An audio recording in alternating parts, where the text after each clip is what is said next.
The summer heat in rural Arizona doesn't ask permission. It settles on your chest the moment you step outside, heavy and absolute, the kind of heat that makes everything feel like it costs more than it should. Kara Hollis had been riding Greyhound buses for 11 hours when the driver dropped her at the junction. No one was there to meet her. She hadn't told anyone she was coming. That was the point. She was 18 years old, 5'4", and weighed maybe 120 pounds if you counted the backpack. She had her mother's cheekbones and her father's eyes, dark brown, quiet, the kind that saw more than they let on. She'd heard that description her whole life from people who had known Owen Hollis, and she'd spent most of those years trying to decide whether it was a compliment or a warning. The road from the junction to the clubhouse was 3 miles of cracked asphalt and scrub brush. She walked all of it. She heard the place before she saw it. The deep rolling growl of motorcycle engines warming up the crack of metal on metal from the garage bays. Voices carrying across open ground with the particular confidence of men who had never had a reason to lower them. She had heard that sound in her sleep for years, in the half-memories that weren't quite memories, more like impressions, left over from being 5 years old and sitting on her father's shoulders while the world rumbled around her. She stopped at the edge of the lot and looked at the building. It was larger than she'd imagined, the kind of structure that had grown over decades, addition by addition, every era leaving its own marks. American flags hung from the eaves. A row of bikes lined the south fence, with the particular pride of machines that were also in some way portraits of the men who owned them. And on the east wall, large enough to see from the road, a mural. Faded now, the colors softened by 13 years of Arizona sun, but still recognizable to anyone who knew what to look for. A skull with wings rendered in a style that was not decorative, not aggressive, but genuinely painterly. The kind of work that required both technical skill and something harder to name, some quality of attention that most people never developed regardless of how long they practiced. Kara stood at the edge of the lot and looked at that mural for a long moment. She had seen that style in sketchbooks. She had studied it for 3 years, page by page, until she understood it the way you understand a language you grew up hearing spoken, but were never formally taught. The proportions, the way negative space was used not as emptiness, but as structure. The particular weight of line that her father had developed over decades of working with his hands. She recognized it the same way she recognized her own reflection. Then she pushed open the gate and walked in. There were 93 people on the lot that Saturday. She would learn that number later. It was a regional gathering, chapters from 4 states coming together for the annual memorial ride that would leave the following morning. Some of them had been riding together for 30 years. Some were newer, in their 40s or 50s, men and women who had come up in the organization long after the story Kara was chasing had already become legend. Nobody noticed her right away. She was careful about that. She moved through the edge of the crowd, reading the space, watching who talked to whom and who deferred to whom and where the real weight of the room settled. Her mother had called this habit unsettling in a girl. Kara had always thought of it as practical. She found the chapter president near the main garage bay. Ray Mack, known as Ironside to everyone on the lot, was 58 years old and built like a man who had spent 5 decades doing physical work and not apologizing for it. His hair was silver gray, cropped close. His arms were covered from wrist to shoulder in ink, decades of artwork layered over each other. And his face had the particular stillness of someone who had learned long ago that most situations didn't require a reaction until you'd finished deciding what you thought about them. He was examining a fuel tank with 2 other men when Kara walked up. "Excuse me," she said. All 3 men turned. Ironside's eyes moved over her the way experienced people look at unexpected things. Not dismissive, not welcoming, just neutral, gathering information. "You looking for someone?" he asked. "I'm looking for work," Kara said. "I paint motorcycles. I was wondering if anyone here needed custom work done." She paused. "I work for tips." The 2 men on either side of Ironside exchanged a glance. One of them, a thick-shouldered man in his 40s who went by Rex, started smiling. "Sweetheart," Rex said, "half the people in this lot have been painting bikes since before you were born." "I know," Kara said. I'm not trying to compete with them. I'm asking if there's work. Ironside still hadn't changed his expression. What kind of work? Any kind. Tanks, fenders, helmets. I can do portraits, landscape, symbolic work. She shifted the backpack on her shoulder. I can also do restoration. If something's been damaged or faded, I can match original work closely. Rex laughed outright at that. He called over to three other men nearby. Hey, this kid here says she can restore original custom work. Says she does portraits. He said it the way you'd announce a punchline you were already setting up. The laughter spread fast. Not cruel exactly the way laughter spreads in a crowd that's relaxed and in a good mood and happy for entertainment. Kara stood in the middle of it and waited. She had known this was coming. She had prepared for exactly this moment for 3 years, and she was not going to flinch now. Ironside raised one hand slightly, not a command, just a gesture, and the noise settled. Let me see your sketchbook, he said. Kara unzipped her backpack, took out the sketchbook, and laid it flat on the workbench between them. The laughter died completely. Ironside didn't speak for almost a full minute. He turned pages carefully with the particular deliberateness of someone who understood what they were looking at and needed to be sure they were seeing it correctly. The two men flanking him leaned in. Rex's smile had evaporated entirely. The drawings were extraordinary. Not impressive for her age, not promising, not good. Extraordinary, full stop. Motorcycle portraits rendered with a technical precision that shouldn't have been possible with pencil and charcoal. Wing designs of a complexity that required both mechanical knowledge and genuine artistic instinct. Portraits of men on bikes that captured something beyond likeness. They captured the particular quality of stillness that men carry when they've spent decades doing one thing and loving it. But it was the style that stopped Ironside cold. He knew that style. Every man over 40 on that lot knew that style. He looked up from the sketchbook slowly. His voice when it came was still measured, but something had shifted behind it. Where did you learn to draw like this? He asked. My father taught me, Kara said.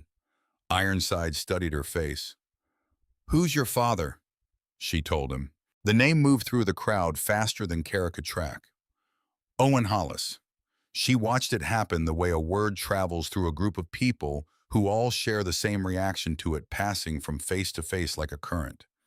Men who had been 20 feet away drifted closer without quite realizing they were doing it. Conversation stopped. Someone set down a wrench. The garage went quiet in a way that garages almost never go quiet. One man didn't drift closer. Walt Pruitt, 61 years old, a member of the chapter for over 30 years, was standing near the sidewall when he heard the name. Kara watched him go very still. Then, without a word to anyone, he walked to the far end of the garage and sat down by himself. Ironside hadn't looked away from her. Owen Hollis, he said slowly. Owen Hollis's daughter. Kara Hollis, she said. I'm 18. I've been looking for information about what happened to him for 3 years. She held his gaze. I was told some of the people who knew him best would be here this weekend. So I came. Ironside looked at her for a long time. Then he looked back down at the sketchbook, and something in his face shifted again. Something that had nothing to do with the professional assessment he'd been making a moment ago. Where's your mother? He asked. Tucson. She doesn't know I'm here. She know about this. He gestured at the sketchbook. The drawings. Yes. The trip numb. Something that might have been the beginning of something crossed Ironside's face and then disappeared.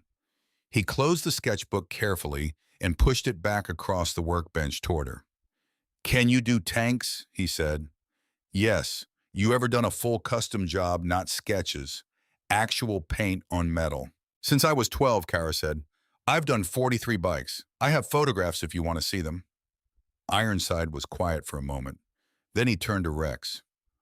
Pull the old Sportster out of the back, he said. The bare one. Rex stared at him. Ironside. The bare one, Ironside repeated. Give her what she needs.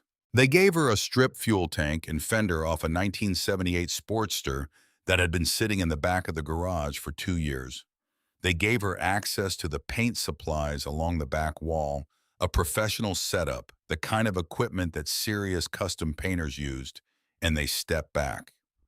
What happened over the next 2 hours was something that most of the men there would describe differently depending on who asked them, and all of those descriptions would be accurate. Some of them said she was fast. Others said she was slow, methodical, almost meditative. Both were true. She moved quickly when the work required speed and held absolutely still when it required stillness, and she seemed to always know which was which. Some of them said she barely looked at the metal while she worked, like her hands were operating independently of her eyes. Others said she never looked away, that her focus was total and unbroken. Both of those were true too. The crowd that gathered around her didn't announce itself. It assembled the way crowds assemble around something that commands attention without demanding it. Men who had come to talk to someone else found themselves standing still watching. Men who had work to do stood with their work forgotten in their hands. The noise of the lot, which had been considerable, faded back to something low and ambient, the idyll of distant engines and the particular quiet of people choosing not to speak. Walt Pruitt came back from wherever he had gone and stood at the edge of the crowd. He didn't push through. He found a position where he could see, and he stayed there, his arms at his sides, watching with an expression that no one could read, but everyone could feel the weight of. Around the 90-minute mark, when the design was beginning to resolve into something recognizable, Walt walked forward through the gathered men until he was close enough to see the details of what Kara was doing. He looked at the tank for a long time. Then he turned and walked back to the edge of the lot and stood facing away from everyone, his shoulders set against some internal pressure that had no outward name. He had ridden with Owen Hollis. He had sat in the same garage 2 decades ago and watched Owen work on a fuel tank in exactly this way, with exactly this quality of attention, making exactly these choices about color and line and negative space. He knew what he was looking at. He had known what he was looking at from the first page of the sketchbook. When he came back, his eyes were red. He didn't say anything about that. He just stood behind Kara and watched her finish. When Kara set down her brush and stepped back from the tank, nobody spoke for a moment. The artwork was extraordinary in the way that doesn't require explanation or expertise to appreciate. The kind of extraordinary that hits you in the chest before your brain has time to categorize it. A complex design built around the club's traditional imagery, rendered with a technical mastery that belonged to someone with decades of practice, not 3 years of serious study. But layered within the larger design, almost invisible unless you knew to look, were details that made Walt's hands tighten at his sides. Hidden symbols, small and precise, worked into the negative space of the wings. A particular curved line in the lower left corner. Not initials, not a name, just a mark that functioned like a fingerprint. Owen Hollis's fingerprint. Ironside stood in front of the tank for a long time without speaking. When he finally turned to look at Kara, his face was unreadable. "Your father show you all of this?" he asked. "The symbols, the hidden marks." "Everything I know he taught me," Kara said. "Some of it I learned from him directly." She was 5 years old the last time she sat beside him while he worked, but the body remembers what the mind can't hold on to.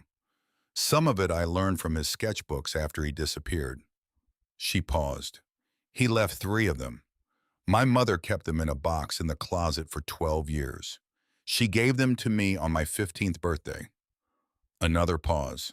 "I don't think she expected me to spend the next 3 years learning every mark in them." "Why did you?" Ironside asked. Kara considered the question, not in a way that suggested she didn't know the answer, but in a way that suggested she was deciding how much of it to give. "Because he was my father," she finally said, "and because I wanted to understand what he was trying to say, not just in the paintings, in everything." She looked at the fuel tank. "He built things into his work that most people never saw. I spent 3 years figuring out what they meant. And what I figured out is that I can't answer the rest of my questions from sketchbooks alone." Ironside studied her. "What questions?" "The ones about why he disappeared," Kara said. "Who he was to the people here. What happened on that charity ride 13 years ago."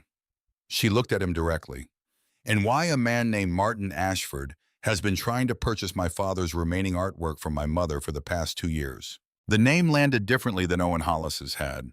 Owen Hollis's name had spread something warm through the crowd, recognition and grief, and the particular ache of missing someone who mattered.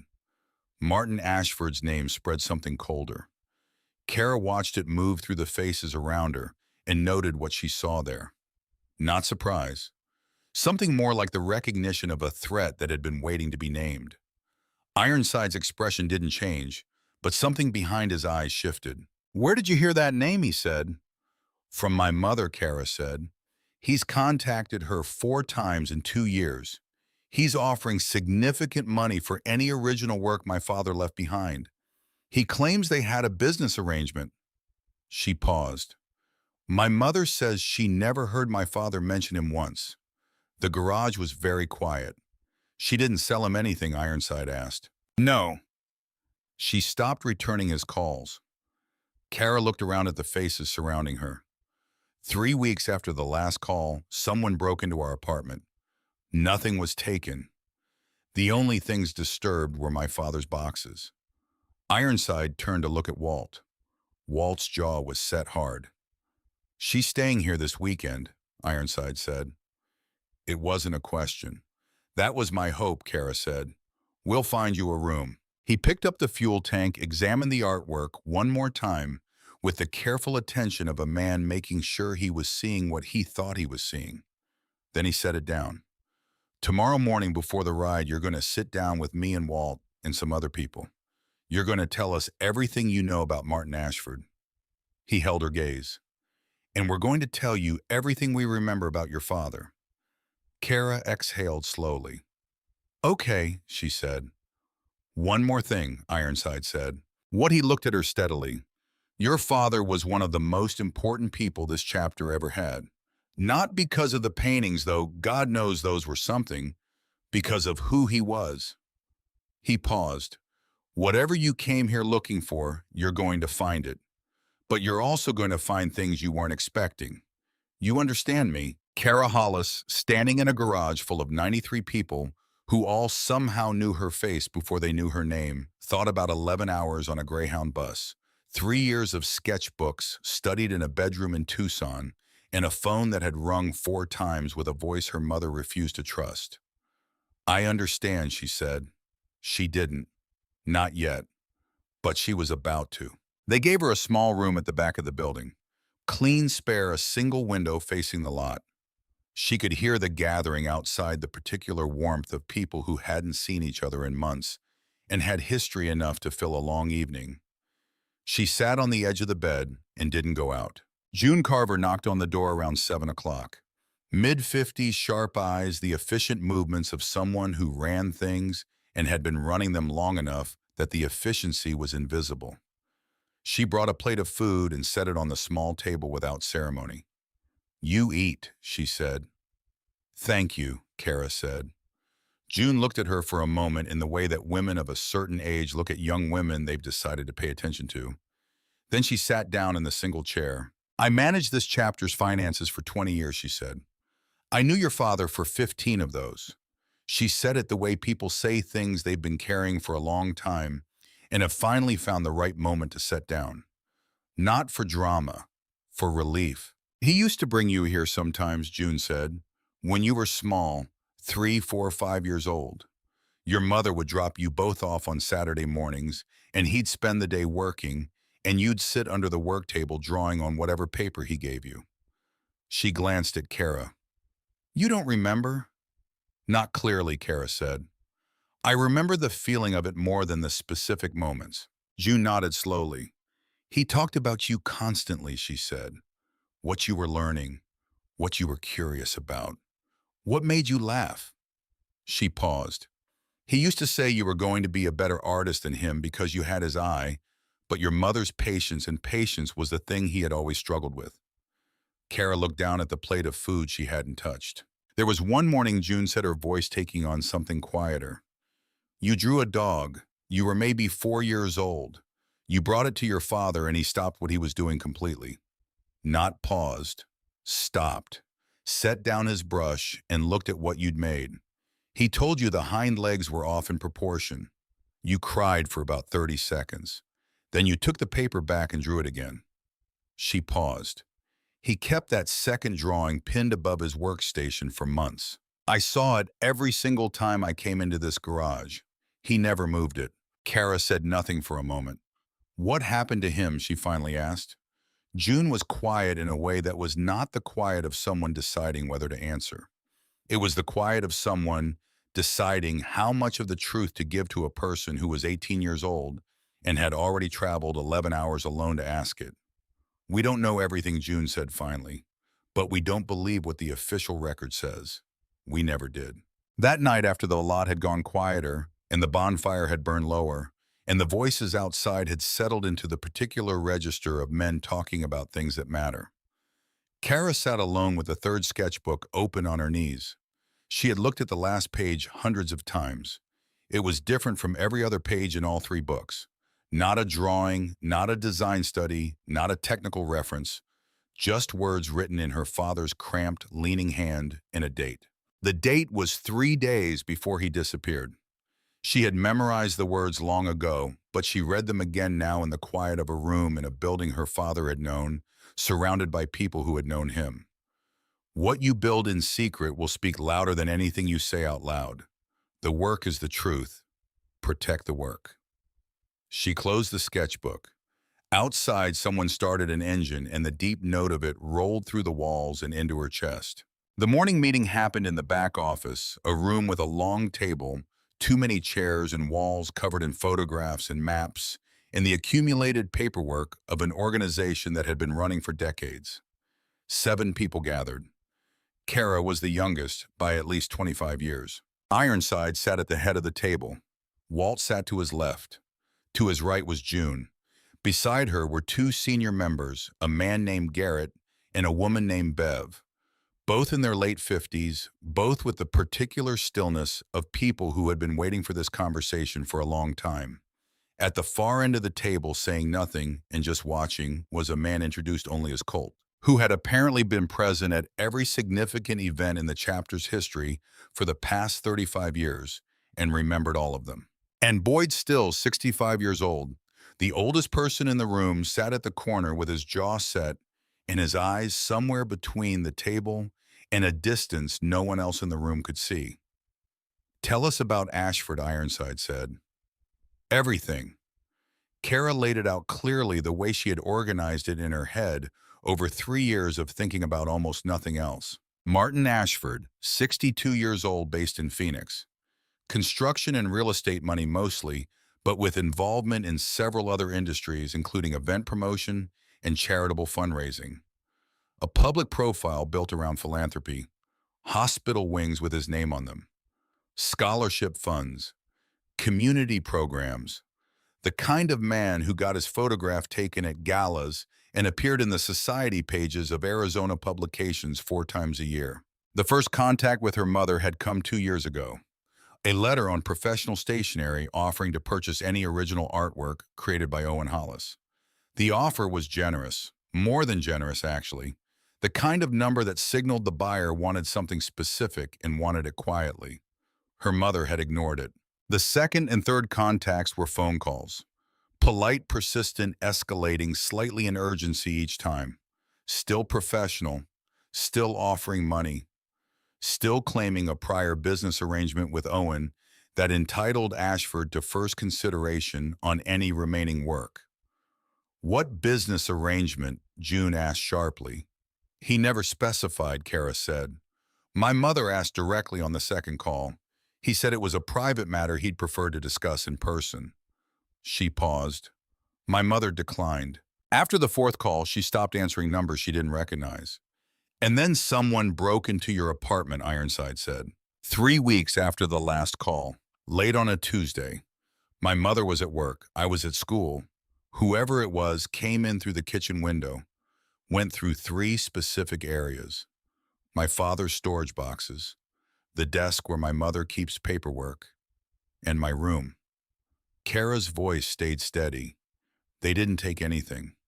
No electronics, no cash, nothing obvious. They went through those areas and left. They were looking for something, June said. The paintings, Colt said. It was the first word he'd spoken. Everyone at the table looked at him. He was looking at Kara. Your father's remaining original work. They wanted to know if you had it and where it was. That's what I believe Kara said. What I don't understand is why those specific paintings would be worth that level of risk to someone like Ashford. The table was quiet. Then Walt said, "Tell her about the charity ride." Ironside looked at Walt for a moment. Then he looked at Kara. "The ride Owen disappeared from," he said. "It was organized to raise money for veterans' families. 3 days, 4 states, 22 riders. Owen went as the chapter's representative. He stopped. They raised a significant amount. Corporate donations, private donors, ticket sales for events along the route. The funds were supposed to go to 2 veteran support organizations." "Supposed to," Kara said. "They went somewhere," Ironside said. "But there were questions afterward about how much actually reached the organizations. The discrepancy was significant enough that some of our people started asking hard questions. Owen was one of them." He paused. "He disappeared 4 days after he told Walt he had found something he needed to document." Kara sat very still. "He said he needed to document it," she said. Those were his exact words. Walt looked at her. "I've gone over that conversation in my head 10,000 times," he said. He said, "Walt, I found something and I need to document it the right way before I do anything else." I asked him what that meant. He said, "You know what it means. You know how I document things." The room understood what that meant. Kara understood what that meant. Her father documented things the way artists document things. Not in writing, not in files that could be deleted or taken. In paint, in work, hidden in plain sight within images that only someone who knew how to look would ever be able to read. "Nobody found anything afterward?" Kara asked. "In his studio. In his belongings. We went through everything," June said. "His studio had been cleared out. Not robbed. Cleared out professionally, carefully. His tools were still there. His reference materials. Everything that was clearly his personal property. But the canvases, the finished and unfinished work, most of it was gone." She paused. "We assumed whatever he documented was gone with it." "Most of it," Kara said carefully. June looked at her. "What do you know?" "I don't know anything yet," Kara said. "But Ashford is still looking for something, which means he doesn't have everything." She looked around the table.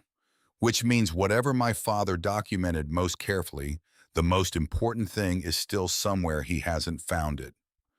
Boyd, who had been silent until now, leaned forward. He was the oldest person in the room, and he had the deliberate quality of someone who chose every word twice before he used it once. "There's a storage unit," he said. "Old facility out on Route 9, about 12 miles from here. Owen rented it for years. Kept overflow work there. Reference materials. Things he wasn't currently using. When he disappeared, we paid the rent on it for 2 years, hoping he'd come back." He glanced at Ironside. "After 2 years, we let the payments stop. But the owner, old man named Briggs, he knew Owen knew what Owen meant to us. He locked the unit and left it. Wouldn't let anyone touch it." Boyd paused. "Briggs died 11 years ago. His daughter inherited the property. She called us, asked if we wanted to clear the unit out. Said she'd hold it as long as we needed." He reached into his jacket pocket and set a key on the table. "I've had this for 4 years," he said. His voice was rough. "Never opened it." The room was very still. "Why not?" Kara asked. Boyd looked at her with the expression of a man who had been asking himself the same question for 4 years. "Didn't feel like the right time," he said. Kara looked at the key on the table. Then she looked at Boyd. "It's the right time now," she said. Boyd studied her for a long moment. Then he nodded once, the nod of a man releasing something he'd been holding with both hands. The memorial ride left the following morning at 9 o'clock. 91 bikes rolling out in formation, the sound of them filling the air for miles before they cleared the county. Kara watched them go from the edge of the lot. She rode in the support vehicle with June, who spent the first hour saying nothing, and the second hour asking questions that were really statements in disguise. The kind of careful probing that accomplished people use when they want to understand someone without appearing to interrogate them. June had known Owen Hollis for 15 years. She talked about him the way people talk about someone whose absence has left a shape in the room that nothing else has ever quite filled. Precise, specific, without sentimentality. But underneath the precision, Kara could hear something that was very close to grief, the kind that had been carried so long it had become structural part of the way the person was built. He had a habit of stopping completely when you came to show him something, June said. Not pausing, stopping, setting everything down. You were 4 years old and he treated whatever you brought him like it deserved his full attention. I used to watch that and think that's a man who understands what's actually important. Kara was looking out the window at the passing landscape, but her jaw was tight. He talked about you the way people talk about something they're building, June said. Not the way parents usually talk about their children, not just love but investment. Like he was watching something develop and couldn't wait to see what it became. What did he think it would become? Kara asked. He didn't know, June said. That was part of why he couldn't stop watching. He used to say you had his eye and your mother's patience, and that combination was going to do something neither of them could predict. Kara turned from the window. Did you believe he was dead? She asked. After a few years. Did you believe it? June considered the question seriously the way she considered everything. For the first few years, no, she said. We believed he was hiding, that he'd surface when it was safe. After 5 years, most people shifted. After 10, it's hard to hold on to something for 10 years without it changing shape. She paused. But I never believed he simply fell off a road somewhere and no one found a trace of him. That story never sat right. Not for a single day in 13 years. It didn't sit right with my mother either, Kara said. Your mother, June said carefully, is either the strongest woman I've never met or the most stubborn one. Owen used to say she was both. Despite everything, Kara almost smiled. The ride came back in the late afternoon, 91 bikes returning in the same formation they'd left in.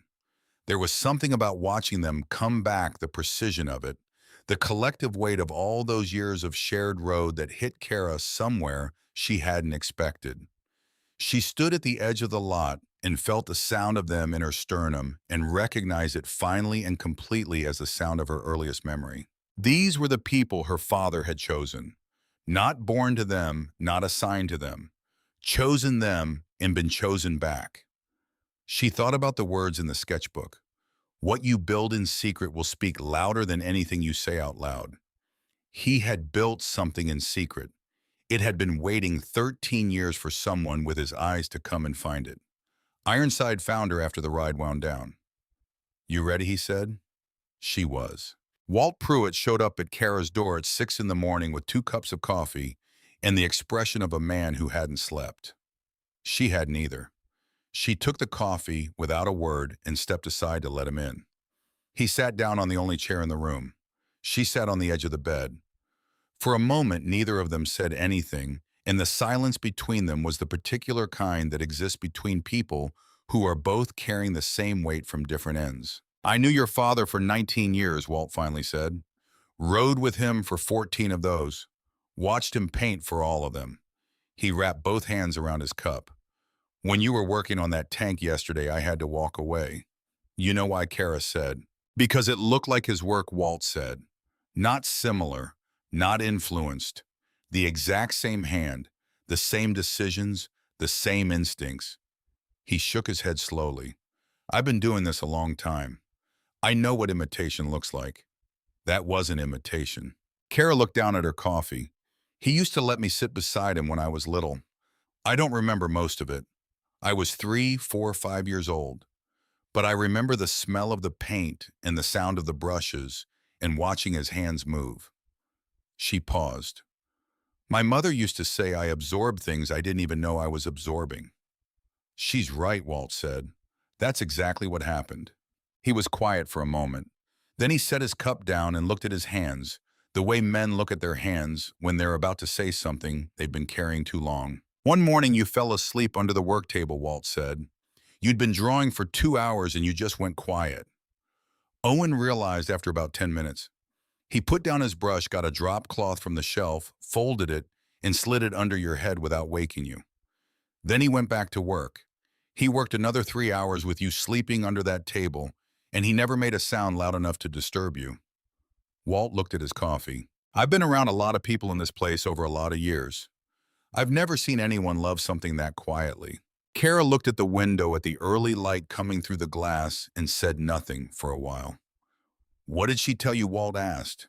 About why he disappeared, that he went on a charity ride and didn't come back, that the police investigated for 6 months and found nothing, that the chapter looked for him for years. Kara lifted her eyes, and that she never believed the official version of what happened. Walt's jaw tightened. Neither did we. He used to talk about you while he worked, Walt said. Not in a sentimental way, just in the middle of something he'd mentioned what you were working on that week, what you'd figured out without being told. He said you were going to do something with it that he hadn't imagined yet. Walt paused. He just said he was certain.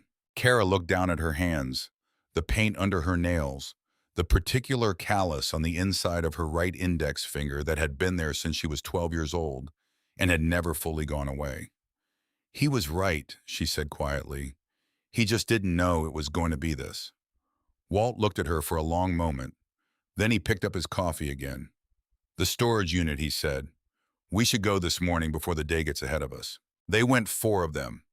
Kara Ironside, Walt, and Boyd Stills, who drove separately and was waiting at the gate of the facility when they arrived. The place was the kind of property that accumulated time visibly. A long row of metal door units behind a chain-link fence, the kind of facility that asked no questions and answered none. Unit 14 was near the back with a padlock that had been there long enough that the metal had taken on the color of the surrounding air. Boyd had the key in his hand when they reached it. He stood looking at the lock for a moment. Kara watched his face, the expression of a man about to open something he'd been keeping closed, not out of negligence, but out of the particular loyalty that doesn't know what to do with itself when the person it belongs to is gone. He put the key in the lock and turned it. The door rolled up. The smell hit Kara first. Solvents and linseed oil and the particular mineral sharpness of old paint, a combination she had never smelled anywhere except in one place in her entire life. She stood in the entrance and breathed it in and did not move for a moment. It was the smell of Saturday mornings. It was the smell of her father's hands when he came home for dinner. It was a smell her body knew before her mind had organized a single thought about it. Take your time, Ironside said quietly beside her. She stepped inside. The unit was densely packed, years of a working artist's overflow, organized with the particular logic of someone who knew exactly where everything was and expected to come back for it. Reference books in labeled boxes, supply crates sealed with hardware cloth, wooden frames stacked against the left wall, and along the back wall in flat storage racks built from 2x4s and plywood canvases. Dozens of them. Kara moved through the space methodically, the way her father had taught her to assess a collection. Not grabbing, not rushing, reading surfaces for information before touching anything. Most of what she found in the first 3 racks was work she recognized from descriptions in the sketchbooks. Studies, experiments, technical references. The kind of material a serious artist accumulates and stores without ceremony because the real value is in what it taught, not in the object itself. She was halfway through the 4th rack when she stopped. Her hand was resting and on the edge of something that felt different, heavier, rolled rather than stretched and wrapped in a second layer of oilcloth that had been tied with a particular double knot. She had seen that knot in the sketchbooks, a diagram of it actually in the margin of a page about long-term paint preservation. Her father used it only for work he needed to survive humidity and time, and the particular indifference of the physical world toward the things people wanted to preserve. She looked at it for a long moment without moving. What is it? Walt said from behind her. I don't know yet, Kara said. She carefully moved the surrounding canvases to give herself room and lifted the wrapped roll free of the rack. It was large, roughly 5 feet, and when she set it upright, the weight of it registered as significant. Serious canvas, serious paint. The oilcloth was stiff with age but intact. She carried it to the center of the floor and set it down. Boyd moved to one side without being asked and created space. Ironside and Walt stood behind her. The four of them were very quiet. Kara untied the double knot.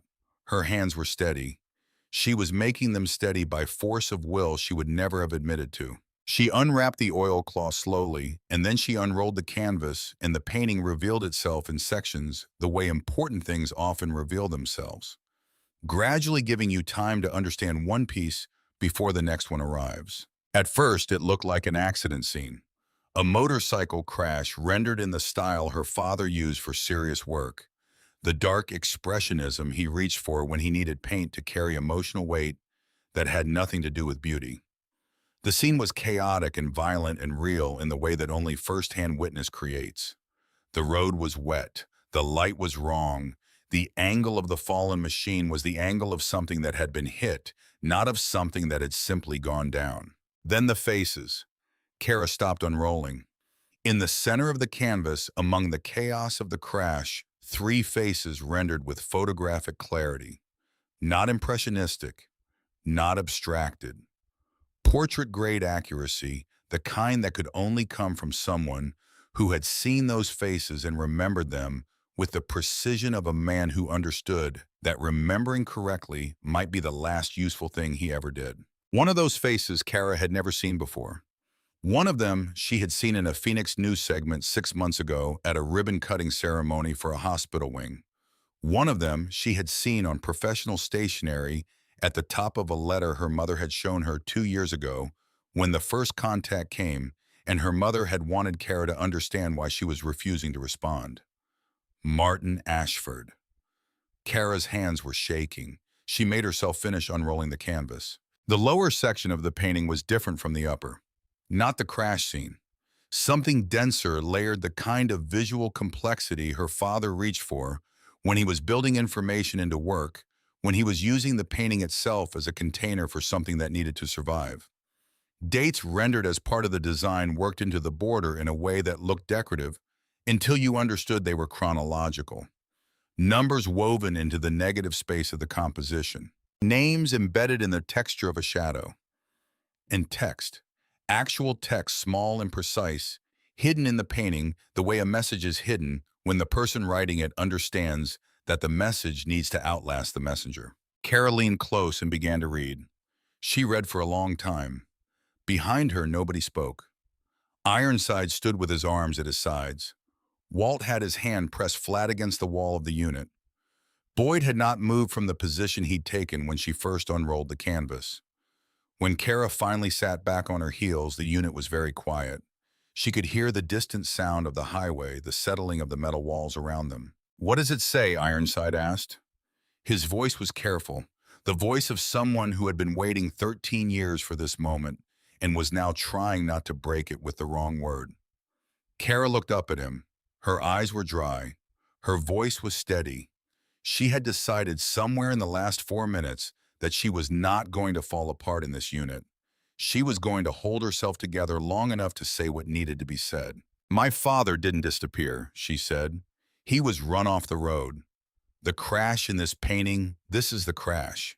He survived it at least initially, and he had enough time to reach this unit and document what he'd found." She looked back at the canvas. The charity funds. He traced where they went. Ashford was running a diversion scheme through the fundraising events, pulling money into shell accounts before it reached the veterans organizations. "My father figured out the mechanism, got documentation of the specific transactions, and hid it here, in this painting, in the only language he was certain no one could take from him." She paused. "And the three faces in the crash scene. These are the three men who ran him off the road." The silence in the unit was absolute. "One of them is Martin Ashford," Walt said. He'd been reading over her shoulder. "One of them is Martin Ashford," Kara confirmed. Boyd had his phone out. His hands were completely still. "I'm calling Gideon," he said. Ironside was looking at the canvas with an expression that Kara had no name for.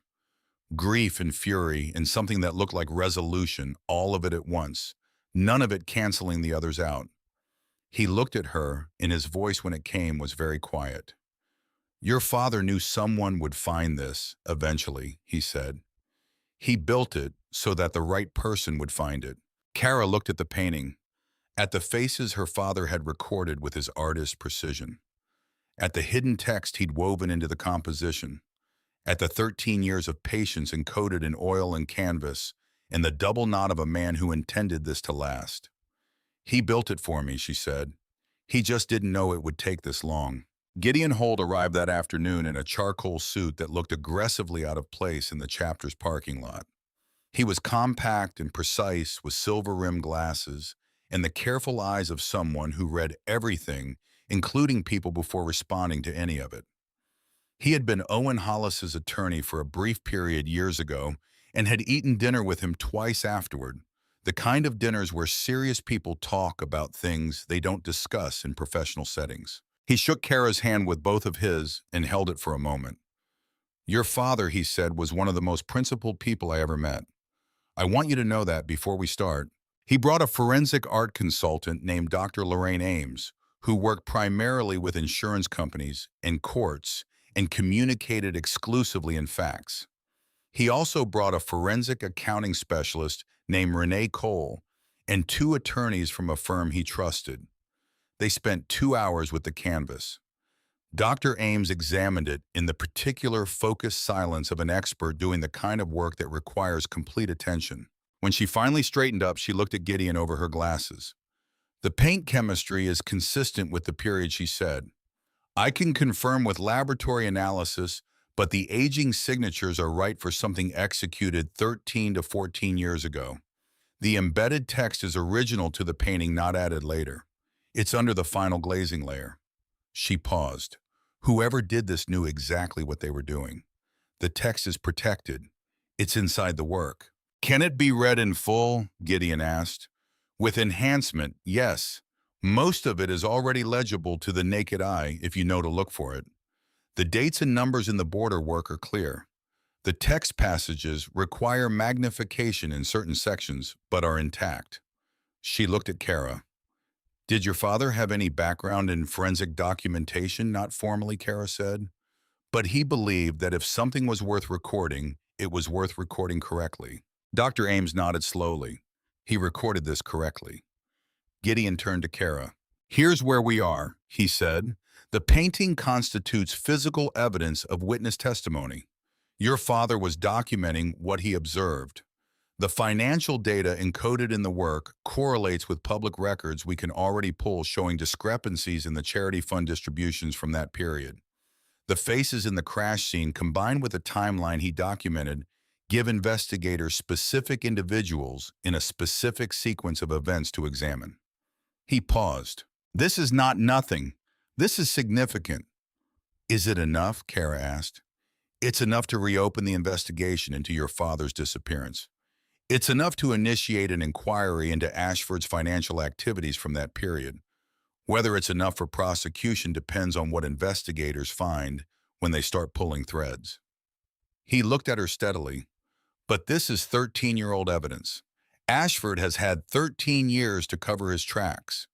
This is a beginning, not an ending." Kara absorbed that. "What do we do now?" Now, Gideon said, "We do this the right way, completely by the book, so that nothing Ashford's attorneys can say later undermines the integrity of what your father left behind." That evening, June worked through the night with two other chapter members and a contact at a nonprofit financial watchdog organization. What she found was not a single incident. It was a methodology. The same structure repeated across 6 different charity events over 14 years, each one with a different name, different beneficiaries, different public profile, but the same underlying mechanism. Money raised money, diverted organizations receiving less than publicly announced, discrepancies resolved quietly or not resolved at all. The total amount, when Kara saw it written down the following morning, made the room go silent. The veterans' families from the ride where Owen Hollis had disappeared had received less than 40% of what had been publicly announced. Kara looked at that number for a long time. She thought about her father on that charity ride, talking to veterans' families along the route, watching the donations come in, understanding over the course of 3 days what was happening to money that people who had served their country were depending on.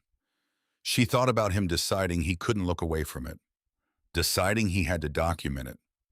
deciding that the right way to document it was the only way he knew, the way he had always known, in paint and work, hidden in plain sight within images that only someone who understood would ever be able to read. She thought about him in this storage unit, injured, running out of time, rolling a canvas as carefully as he could, and wrapping it twice and tying it with the double knot he always used for work he needed to survive. Kara pressed her hands flat on the table. "Gideon," she said. "Call him." June was already reaching for her phone.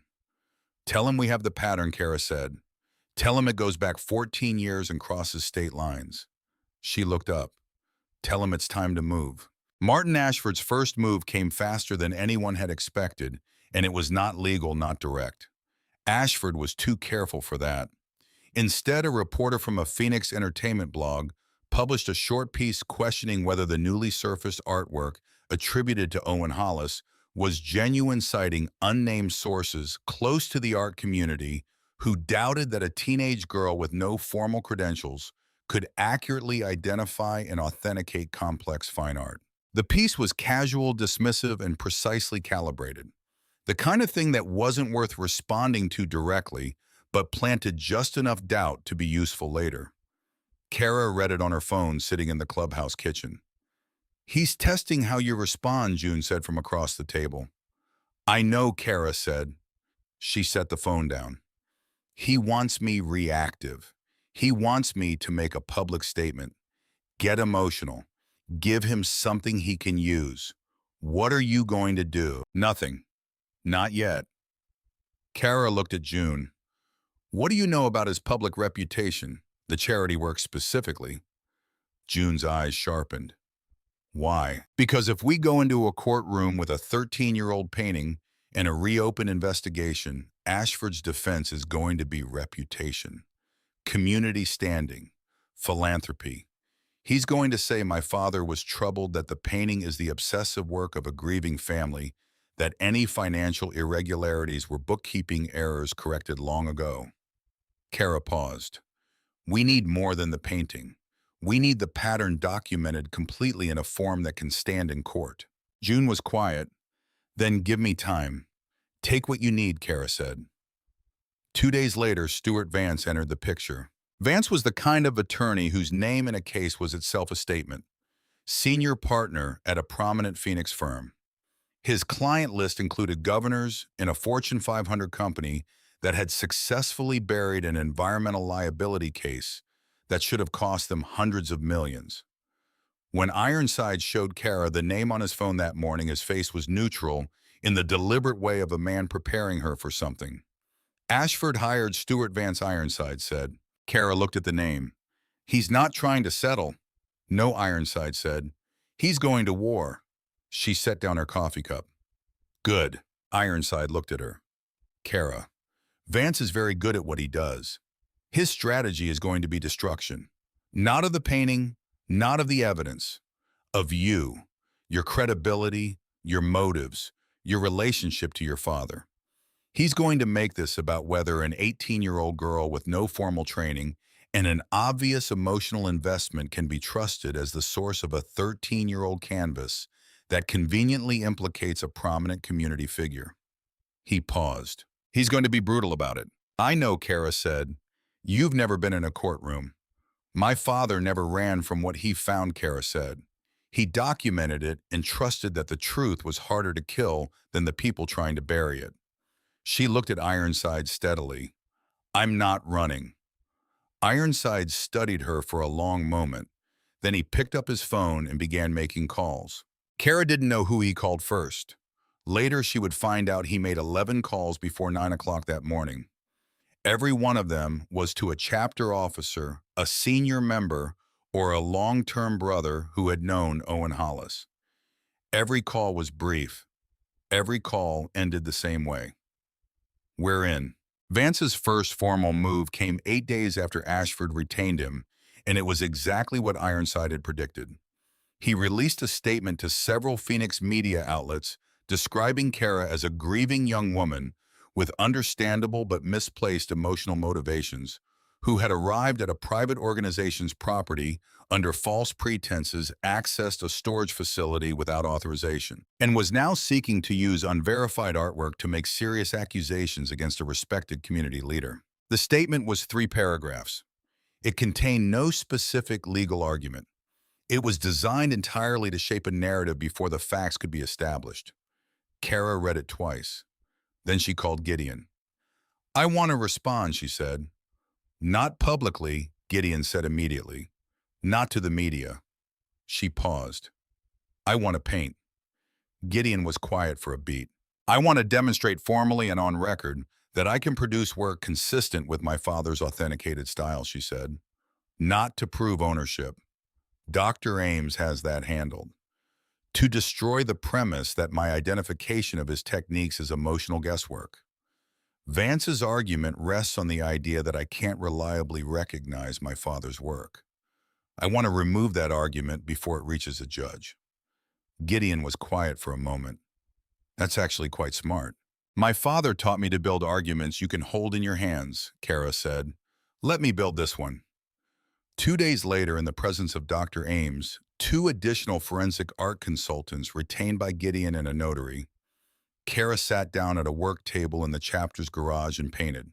She worked for 4 hours. She produced 2 pieces, one in her own developing style, distinct and personal, the work of someone who had absorbed a foundation and then built something separate from it, and one executed in deliberate, faithful reproduction of her father's documented techniques, using the same methods, the same hidden structural choices, the same embedded signatures that Dr. Ames had cataloged from the storage unit canvas. The 3 consultants examined both pieces for 90 minutes. Their consensus was unambiguous. The second piece demonstrated not merely familiarity with Owen Hollis's methods, but deep structural understanding of them. The kind of knowledge that could only come from years of direct instruction and sustained serious study. It was not forgery, it was inheritance. "Vance loses the credibility argument," Gideon said when he reviewed the consultant's findings that evening. "He can't claim you don't know what you're looking at. The record now shows you absolutely know what you're looking at." He paused. "He's going to pivot to something else." "I know what it will be," Kara said. Gideon waited. "He's going to go after the chapter," Kara said. "He's going to argue that Ironside and the others influenced my identification, that the environment I was brought into was inherently biased, that 90 people who love my father aren't capable of objective assessment of evidence connected to his death." She paused. "It's the only move he has left that doesn't require him to directly attack the painting's authenticity, which he can't do because Dr. Ames's analysis is solid." Gideon was quiet. "That's a reasonable prediction. It's what I'd do if I were him, and running out of room," Kara said. Then 2 days after Gideon filed formal documentation with the court, establishing the painting's chain of custody and Dr. Ames's authentication findings, something happened that changed the weight of everything in a single phone call. Gideon called Kara at 7 in the morning. She could hear something in his voice she hadn't heard before, something careful and controlled around the edges of genuine significance. "I heard from a private attorney in New Mexico last night," he said. "His client saw the photographs of the painting in the court filing, which is now public record. He wants to talk." "Who is he?" Kara asked. "His name is Dennis Crane," Gideon said. 61 years old. He's been living under a different name for 9 years. Kara sat very still. "He's one of the faces in the painting," she said. It wasn't a question. "Yes," Gideon said. He paused. "Kara, if what he's offering is what his attorney says it is, this is the testimony that makes the criminal case, not just the civil claim, actual criminal prosecution." Kara looked at the window, at the early Arizona light coming through the glass. "Tell him yes," she said, "and tell him something else. Tell him my father documented what happened because he believed the truth was worth protecting regardless of the cost." She paused. "If this man has been carrying this for 13 years, he already knows what that cost looks like. He doesn't need anything from me except a reason to believe it's finally safe to put it down." Gideon was quiet for a beat. "You're sure?" "I'm sure," Kara said. Outside, the first engines of the morning were starting up, the low rumble of them moving through the walls and into the floor. And Kara sat still and understood that the thing her father had started 13 years ago, in 40 minutes in a storage unit on Route 9, with a canvas and a brush, and the particular courage of a man who knew what documenting the truth might cost him, that thing was not finished yet. But it was close. The meeting happened on a Tuesday in a conference room in Flagstaff Neutral Ground, halfway between everything. Gideon had arranged it with the particular efficiency of a man who understood that the logistics of a moment mattered as much as the moment itself. The room was plain, a rectangular table, 8 chairs, windows facing a parking lot. The kind of room designed to contain difficult conversations without adding anything to them. Dennis Crane arrived with his attorney, a quiet man named Aldrich, who communicated primarily through careful stillness. Crane himself was 61 years old, and thin in the way that people become thin when they have been living carefully for a long time, when every meal and every night's sleep has carried the weight of something that doesn't allow full rest. His hair was gray-white. His movements were deliberate. He sat down across from Kara and looked at her, and then looked away, and then looked back the way people look at something they have been both dreading and needing to see for longer than they can easily account for. Gideon had shown him the photographs of the painting before the meeting. Kara knew that. She had agreed to it. Crane looked at the folder on the table in front of him, the photographs inside it, and did not open it. "I've seen them already," he said.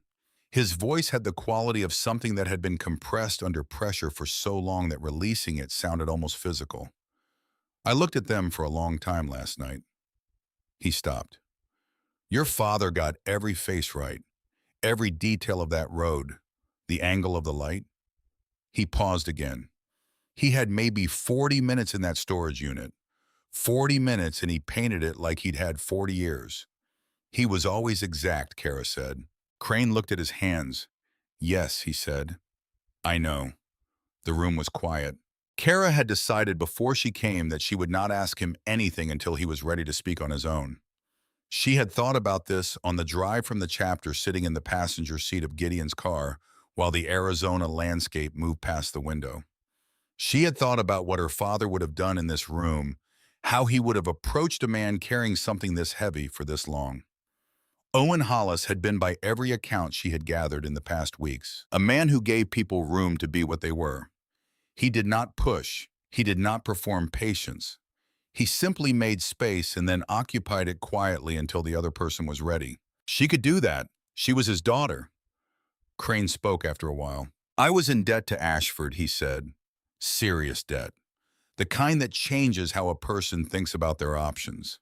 He had money I needed, and I had done work for him before, the kind of work you don't talk about in detail, the kind that exists in the space between what's legal and what isn't.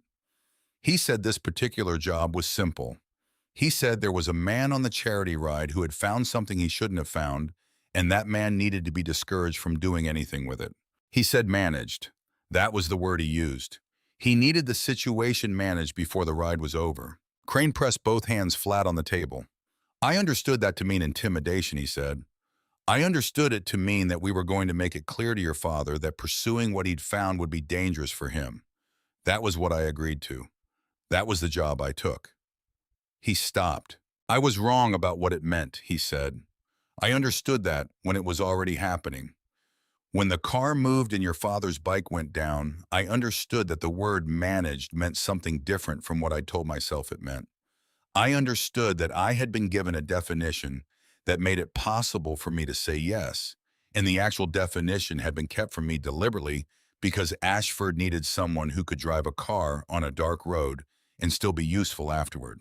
His voice broke slightly on the last word and then steadied. "I ran," he said. "That's the plain truth of it. 2 of us in that car. I was the one driving.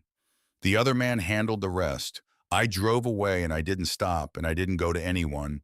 And I told myself for the first year that I didn't know for certain what had happened after we left. I told myself that long enough that I almost believed it." He looked at Kara directly. "I didn't believe it. Not really. Not for a single day in 13 years. The room held what he'd said for a moment. Kara looked at this man, 61 years old, 9 years under a different name in a different state, thin in a way that had nothing to do with age and everything to do with what a person becomes when they carry something that size for that long. She felt something move through her that was not forgiveness and was not fury and was not absolution. It was something more like recognition, the recognition of what fear costs when you let it make your decisions long enough. Give your statement, she said. Tell the truth completely. Don't leave anything out, and don't add anything that isn't true. She paused. That's what he would have wanted. That's all he ever wanted from anyone. Crane nodded once. His attorney opened a legal pad and uncapped a pen, and Dennis Crane began to speak in the careful, thorough way of a man who has rehearsed this moment in his head so many times that the actual doing of it feels both enormous and finally like relief. He spoke for 2 hours. When it was over, Gideon walked Kara to the car and they sat in the parking lot for a moment before he started the engine. That's the testimony, Gideon said. That's what makes this a criminal case. He paused. Are you all right? Kara looked out the windshield at the flat Flagstaff sky. He had 40 minutes, she said. My father had 40 minutes in that unit, and he got every face right, and he tied the double knot, and he put it in the rack where the right person would find it. She was quiet for a moment. Dennis Crane had 13 years, and he spent them running. She paused. I keep thinking about the difference between those two men and what made them different. What do you think made them different? Gideon asked. Kara thought about sketchbooks in a box in a closet, about a drop cloth folded under a sleeping child's head in a quiet garage, about a man who documented what he found because he believed the work was the truth, and the truth was worth protecting regardless of what it cost. He knew who he was, she said. My father knew who he was, and it didn't leave him room to be anything else, even when being anything else might have been safer. Gideon started the engine. That, he said quietly, is the most accurate description of Owen Hollis I've heard from anyone in 13 years. Ironside made 11 phone calls before 9 o'clock the following morning. Kara knew this because Boyd told her, and Boyd knew because he was present for 4 of them and received one himself. Each call was to a chapter officer, a senior member, or a long-term brother who had known Owen Hollis in the years when Owen was alive and present in building the things he built. Each call was brief. Each one ended the same way. We're in. It took 4 days to work through all of them, not because people were reluctant, but because Ironside was thorough. He wanted every person who agreed to testify to understand exactly what they were agreeing to and precisely how Vance's attorneys would approach them in that room. He was not asking for heroes. He was asking for witnesses who understood what witnessing costs and were willing to pay it anyway. By the end of the 4th day, 47 people had said yes. Not everyone. Not all 93 who had been on the lot the day Kara walked in with her sketchbook. But 47 people who had known Owen Hollis in different ways and at different times and from different angles, and who were willing to stand in a courtroom and say so. Kara heard the number from Ironside on a Thursday evening. She was in the garage at the work table cleaning brushes, and he came and stood in the doorway and told her. She set the brushes down. She stood up and walked past him out the side door of the garage and stood in the lot for a few minutes by herself. The night air of Arizona in late September was dry and cooling fast, the way desert nights cool quickly and completely as if the temperature has somewhere else to be. When she came back inside, her eyes were dry, but Walt was watching her from across the room with the careful attention of someone who had been watching her for weeks and had started to understand what he was looking at. He'd be proud of you, Walt said quietly. I want you to know that. I hope so, Kara said. I know so, Walt said, because what you're doing and the way you're doing it, it's exactly what he would have done.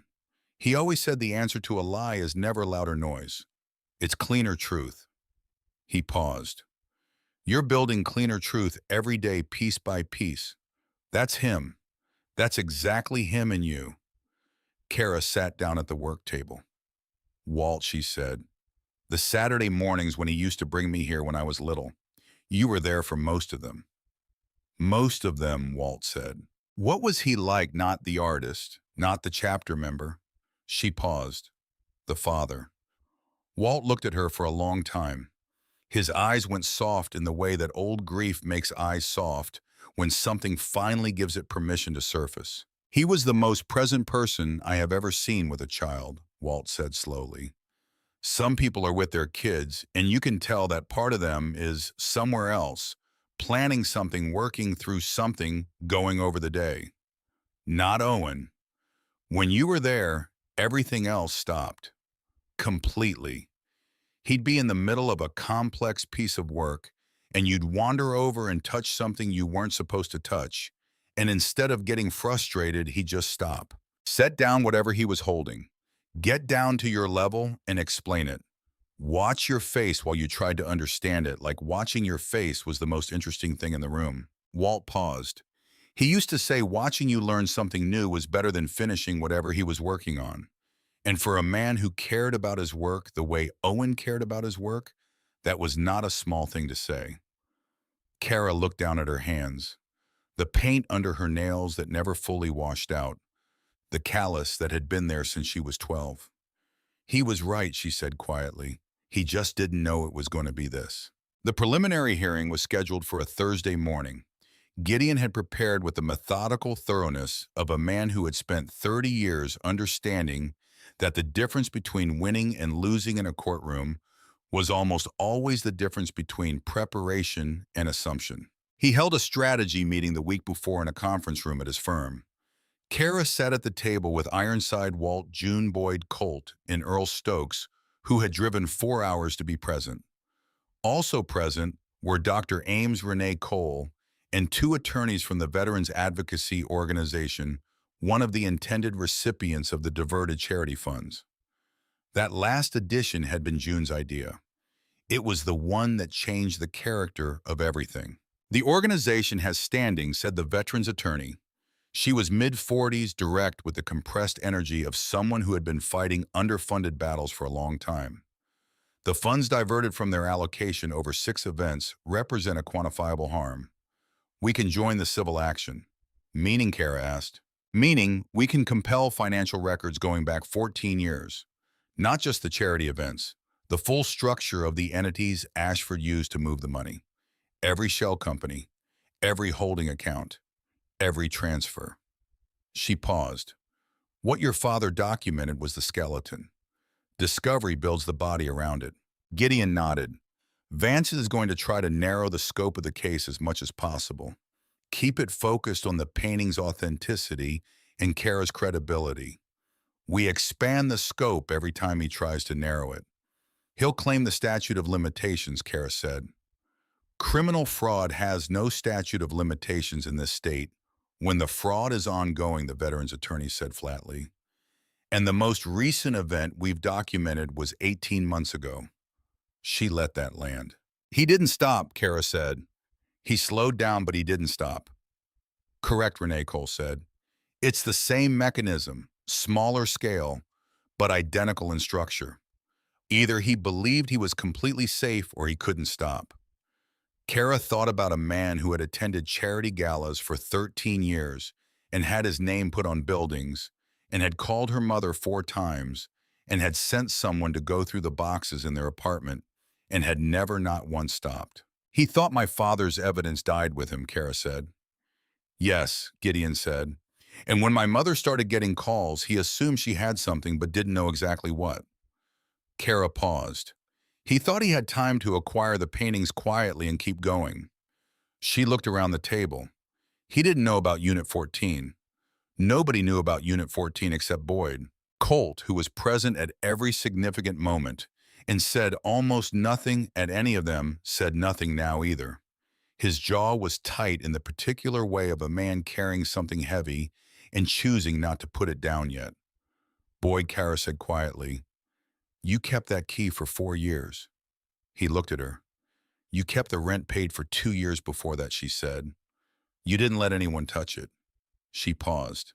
"You were waiting." "I didn't know what I was waiting for," Boyd said. His voice was rough. "I just knew that unit was Owen's, and it wasn't right to let it go." He looked down at his hands. "Turns out I was waiting for you," he said. Nobody said anything for a moment. Then Gideon cleared his throat gently and brought the meeting back to the work. because that was what Gideon Holt did, and because the work was the only way through. The courthouse parking lot at 7:30 in the morning was quiet and pale in the early light. Gideon was already inside with his team. The Veterans Organization attorneys were meeting 2 blocks away. Earl Stokes had driven up the night before and was waiting near the security desk when Kara arrived with Ironside, Walt, and June. The man at the security desk looked at Ironside, took in the vest, the patches, the silver hair, the arms, then looked at Kara, then looked past both of them at the parking lot behind them because the parking lot was filling up. 47 motorcycles arriving in groups of 3 and 4 and 5 pulling into the courthouse parking lot with the unhurried precision of people who had ridden together for decades and knew how to arrive somewhere with collective weight. Not loud, not aggressive, not a demonstration. Just people who had known Owen Hollis coming to say so. The security guard looked at Ironside. "They're with her," Ironside said and nodded toward Kara. Kara walked through the metal detector and straightened her jacket and looked at the hallway ahead of her. Somewhere in this building, Martin Ashford and Stuart Vance were preparing to argue that the truth her father had hidden in a rolled canvas was too old, too complicated, and too connected to unreliable sources to deserve the court's serious attention. They were preparing to make this about an 18-year-old girl with no credentials and an emotional grievance about a motorcycle club with a history, about the inherent untrustworthiness of people who didn't look like the kind of people courts were built to believe. She thought of her father's handwriting on that last page. 3 days before he disappeared, he had written down the only thing he was certain of. She had protected what he left for as long as it needed protecting. Now it was time to let it do what he had built it to do. She walked forward.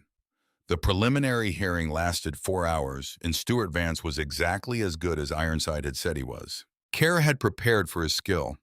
What she hadn't fully anticipated was the particular quality of it, the way he moved through the courtroom, with the unhurried confidence of someone who had won so many times that losing had become theoretically possible, but practically abstract. He challenged the chain of custody on the painting with surgical precision. He questioned Dr. Ames's methodology with the kind of targeted technical knowledge that required serious preparation and a significant budget to acquire. He made the 14-year financial pattern sound like coincidence, stacked on coincidence, each layer individually explainable, the whole thing reducible to the confirmation bias of people who had already decided what they wanted to find. He was professional and controlled and completely effective at making complexity feel like doubt. Kara sat beside Gideon and watched and kept her face still and her hands flat on the table in front of her. 15 feet away, Martin Ashford sat with the composed expression of a man who had survived difficult rooms before and expected to survive this one. He did not look at her. She did not look at him. When Vance finished his opening argument, Gideon leaned close to Kara and said quietly, "He's good." "I know," Kara said. What Gideon did over the next 90 minutes was not dramatic. It was methodical, relentless, and airtight. He walked Judge Carolyn Marsh through the forensic authentication timeline with Dr. Ames's analysis as the foundation building on it with careful precision the way a person builds on solid ground. Then he laid Renee Cole's 14-year financial documentation on top of it, 6 events, consistent mechanism amounts that were not rounding errors. Then he placed Earl Stokes's recovered witness statement at the precise point in the timeline where it did the most damage, not as a dramatic reveal, but as a logical conclusion, the piece that completed a picture already 3/4 assembled. He did not raise his voice once. Vance objected 6 times. The judge sustained 2, overruled 4. But it was the moment in the middle of Gideon's presentation when Vance made his pivot exactly as Kara had predicted that the hearing shifted into something more dangerous. Vance rose to challenge the objectivity of the 47 witnesses. He did it with precision. He cited the chapter's organizational history, not alleging specific crimes, just invoking associations, letting the language do the work that direct accusation would have required evidence for. He argued that the entire chain of identification from the storage unit to the courtroom had passed exclusively through the hands of people with a documented personal and institutional interest in the outcome. That the painting had been found by the deceased daughter, authenticated by consultants hired by her attorney, and supported by witnesses who had belonged to the same organization as the deceased for decades. He made it sound reasonable. That was the most dangerous thing about it. Judge Marsh, a woman in her early 60s who had the particular expression of someone who had been doing this work long enough to recognize the difference between a complicated case and a case someone was trying to make complicated, looked at her notes for a long moment. Kara sat very still. Ironside was in the gallery behind her. She could not see him, but she could feel the weight of his attention, the way you feel the presence of someone who is entirely focused on the same thing you are. Gideon did not rush his response. He acknowledged Vance's points one by one, not dismissing them, but addressing them directly. And then he presented the piece that Vance had not been able to anticipate because Vance did not yet know about Renee Cole's complete findings, which had been compiled after Ashford's legal team had stopped monitoring what they considered a closed situation. The fourth event of the pattern, Gideon said, was 18 months ago. He presented the documentation, same mechanism, same shell account structure, same diversion ratio, not a historical anomaly, an ongoing practice. Then he presented Dennis Crane's signed statement. Crane had agreed to provide it in advance of any formal legal proceedings on the advice of his own attorney in exchange for cooperation consideration. The statement described 2 conversations with Ashford before the charity ride, the explicit instructions given, and the events on Route 9 in precise, unambiguous detail. Then Earl Stokes's recovered witness statement, the one that had been filed in the original investigation and then had disappeared from the official record. Stokes had kept it for 11 years. The vehicle description, the partial plate, the holding company registration that matched. The courtroom was quiet in the way that courtrooms go quiet when the weight of what has been presented exceeds the capacity of the room to hold it with noise. Judge Marsh looked at her notes for a long time. Then she looked up. "I'm going to allow the civil claim to proceed," she said. Her voice was even and deliberate.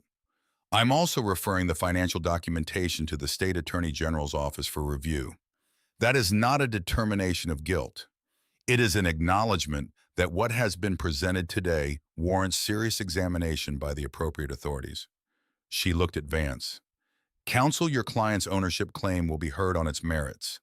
I'd suggest those merits be substantial." She adjourned the hearing. Vance was on his phone before he cleared the courtroom door. Ashford followed him without looking at anyone.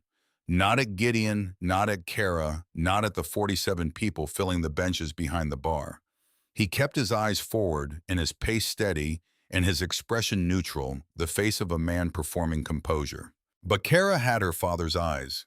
And in the half-second when Ashford passed the defense table and his gaze moved involuntarily toward the canvas photographs in Gideon's case files, what she saw in his face was not composure. It was the expression of a man who has spent 13 years believing he had accounted for every variable, looking at the one variable he had failed to account for. She let out a slow breath. "That's not over," Gideon said beside her. "I know," Kara said. "But it's different now." "Very different," Gideon said. Martin Ashford was arrested on a Wednesday morning, 8 weeks after Kara Hollis had walked 3 miles down a cracked Arizona road with a backpack and a box of brushes and a question she had been carrying since she was 5 years old. The charges were substantial: fraud, conspiracy, obstruction of justice, and one count connected to the events on Route 9 13 years prior that the prosecutor's office had been building with care since Crane's statement and Stokes's recovered file had given them the architecture they needed. Gideon called at 7 in the morning. Kara was in the garage at the work table, which was where she had been spending most of her mornings for the past 3 months.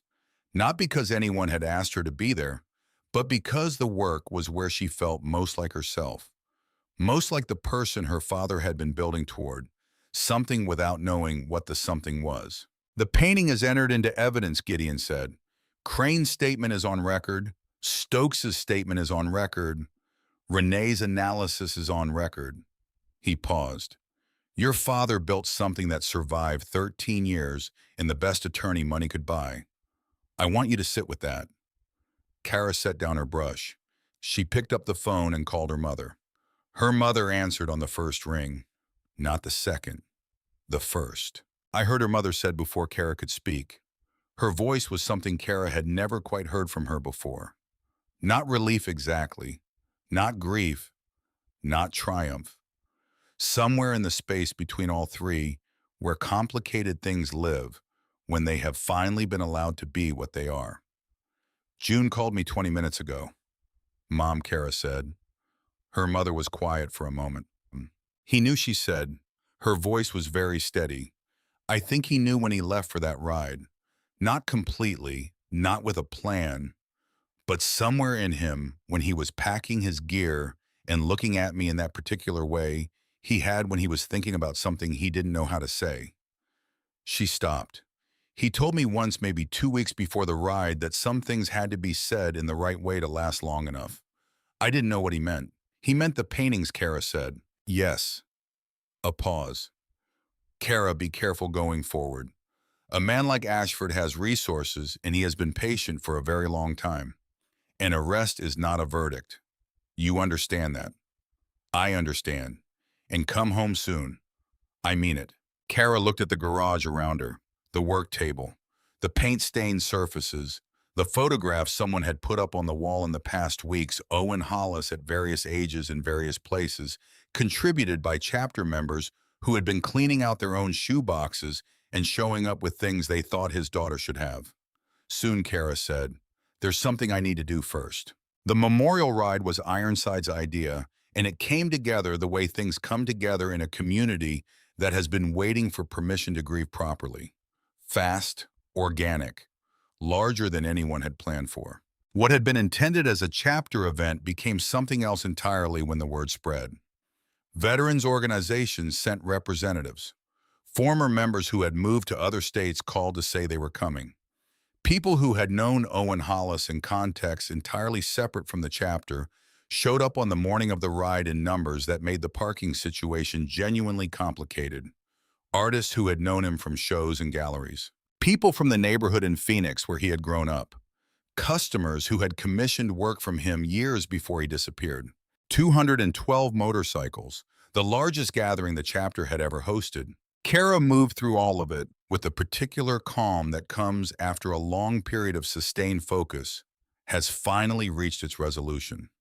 She talked to people, listened to stories about her father she had never heard before, received them with the open attention of someone who understood that every story was a piece of a person she was still assembling, still learning, still earning the right to fully know. Bev stayed close to her all morning without being obvious about it present, without pressing the way she had been since the first week.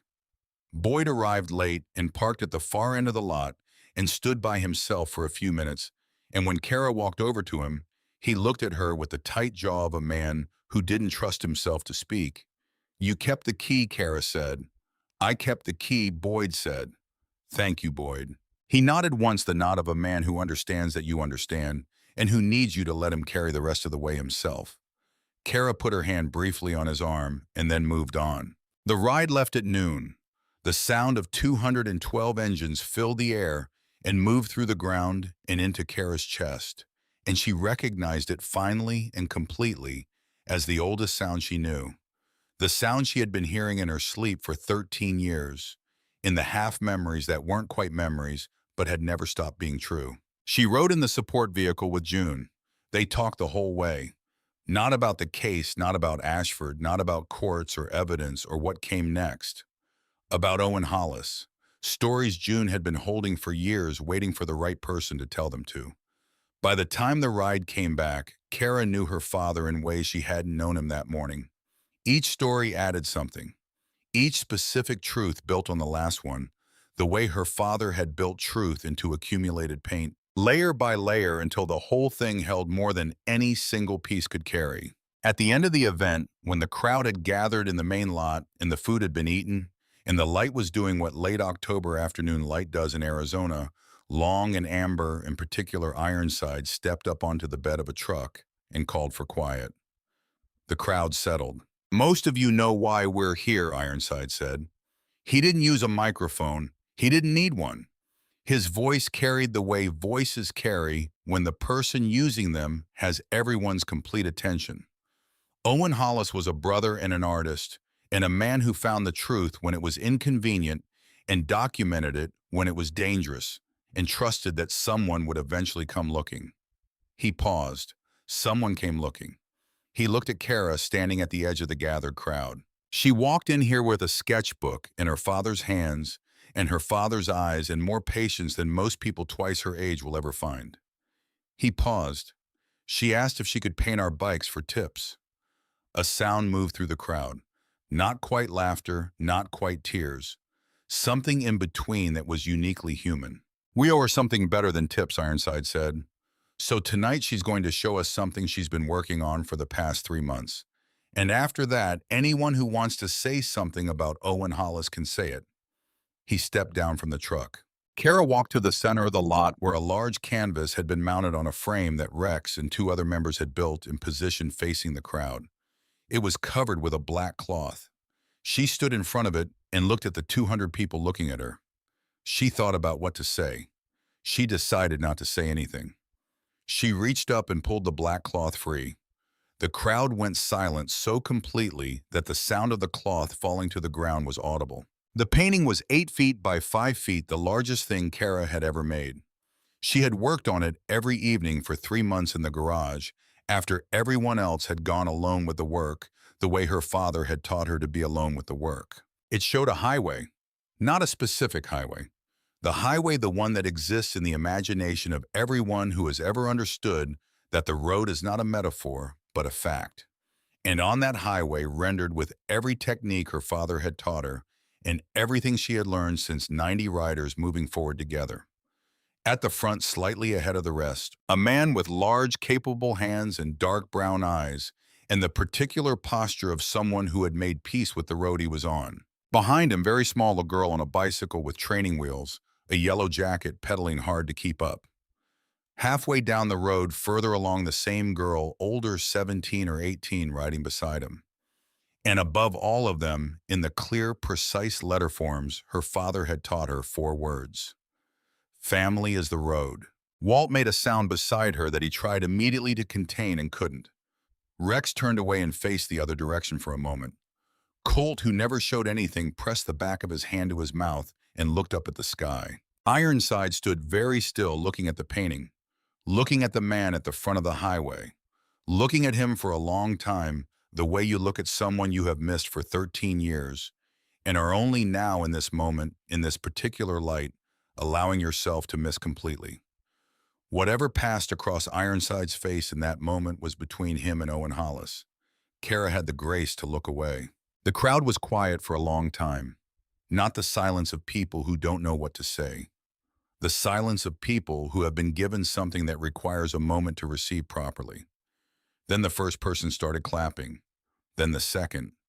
Then it was everyone all at once.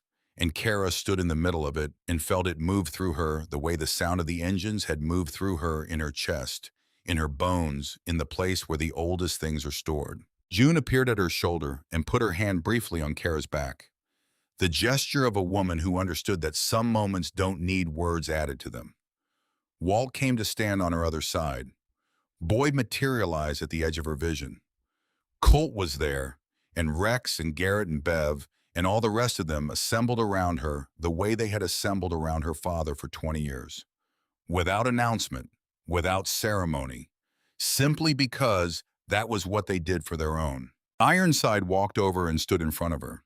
He looked at her the way he had looked at her that first day in the garage over the open sketchbook. Complete attention, the full weight of a person who took nothing lightly. "You came here for answers," he said. "I did," Kara said. "Did you find them?" Kara looked at the painting, at the highway, at the man at the front of it, with her father's hands, her father's eyes, her father's particular way of moving through the world, as if the world was something worth moving through carefully. At the girl behind him and beside him, and the 4 words above them both that said everything that needed saying. "I found more than answers," she said. "I found what he was trying to tell me." "What was that?" Ironside said. Kara looked at him, at all of them, At the 200 people standing in the late October light in an Arizona lot. People who had kept a storage unit locked out of loyalty. Who had kept a key in a drawer for 4 years because letting go didn't feel right. Who had kept a file in a garage for 11 years because a case that closed wrong deserved someone keeping watch over it. Who had ridden beside her father and were now standing beside his daughter because that was simply what you did for your own. Because the road didn't end at the last person who walked it. Because what you built in love and honesty lasted longer than the people trying to bury it. He was trying to tell me, Kara said quietly, that he never really left. Nobody spoke. The amber light held everything still for one long moment. The painting, the crowd, the late afternoon, the 13 years of absence that had become, in 8 months, and through the work of many hands, something closer to presence than anyone had expected to find. And in that stillness, 200 people who had known Owen Hollis or had come to know him through his daughter understood something true and complete and final. He had painted the truth into everything he touched, and his daughter had learned to read it.